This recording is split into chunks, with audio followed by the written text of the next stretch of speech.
Hi, I'd like to finish up talking about the sexual abuse that happened to me when I was a child. Um, I pretty much, I've done what a lot of survivors haven't done. Some have, but a lot haven't. Um, I confronted my abuser. My brother was graduating high school at the time, and he was very upset because my dad had said that he wasn't going to come to his graduation because of me. He was afraid that I would start problems for him. So I called him on the phone after, 18, 19, about 5 years later, and I asked if he would like to meet somewhere. So we met at a restaurant. I took my husband with me. We hadn't been married that long, and he had heard stories about my dad, but he had never seen him before. So anyways, we get into this restaurant, and he starts talking like nothing had ever happened, and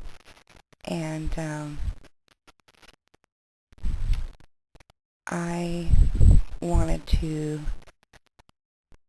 started to confront him there, but he said, let's go take this, somewhere where we're not in a restaurant full of people. So there was a park down the street. So we went and we sat at picnic tables, and my husband just stood, about 2 foot away. And my dad asked, how come I told people, I have to put this in a nice way because he didn't say it very nice, and in case there's any kids watching, basically, how come you told people about the sexual abuse? And I said, well, it happened, And he said, I want to know why you did what you did, but before that, I want to know why you won't go to my brother's graduation, and you say that it's because of me causing problems. You were the only one who caused problems here. I've never done anything wrong to you, And then he started getting it on my mother and saying that the reason he did the things he did, which he doesn't remember doing, is because my mother drove him crazy. So that was why he did the things that he did, which he doesn't remember doing them. But if he did do them, it was because of my mother. So my mother actually had went with and dropped my husband and I off at the restaurant, and she had went to the park. I didn't know we were coming, and he saw her and decided to leave. He goes, oh, there's your mother, I'm leaving, and I didn't get an I'm sorry. Never got that. And I've come to accept that he will never face responsibility for what he did. And he was a very, very sick man.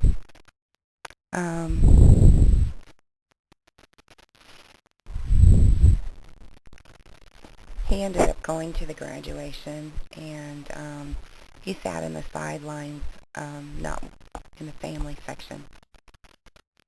And I sat with my mother and my daughter, and it was the first time he realized that he even had a granddaughter. I chose to cut him out of my life, and I didn't want my children around him.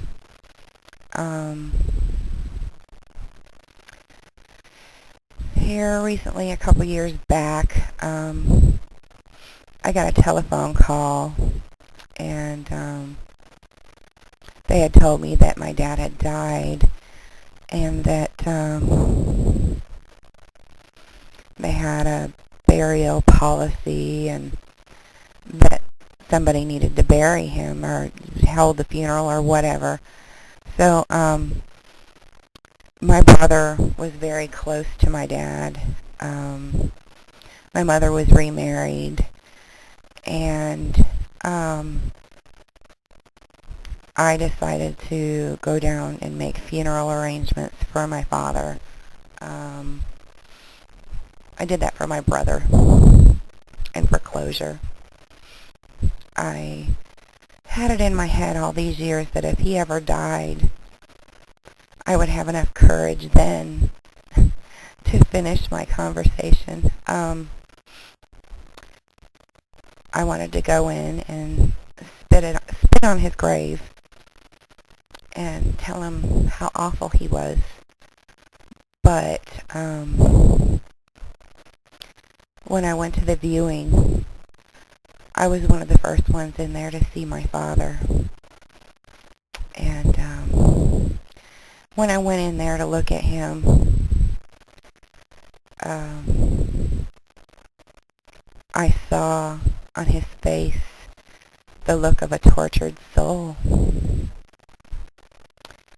And it was the first time, it was a big turning point in my life. It was the first time I felt sorry for him. I didn't spit on his grave.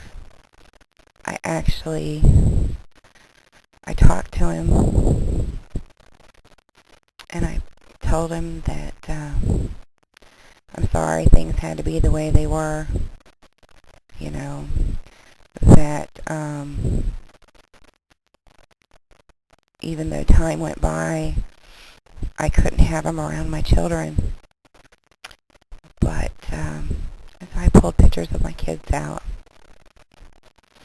my youngest wasn't born yet, and I took the photos and I placed them in his hand, and I said, here's pictures of your grandbabies. Now I'm sure you won't be able to hurt them. And God bless your soul. I hope you get things worked out somehow. That was it. There was no bitterness. There wasn't a lot of sadness. I felt sorry for him. He died a lonely, lonely man.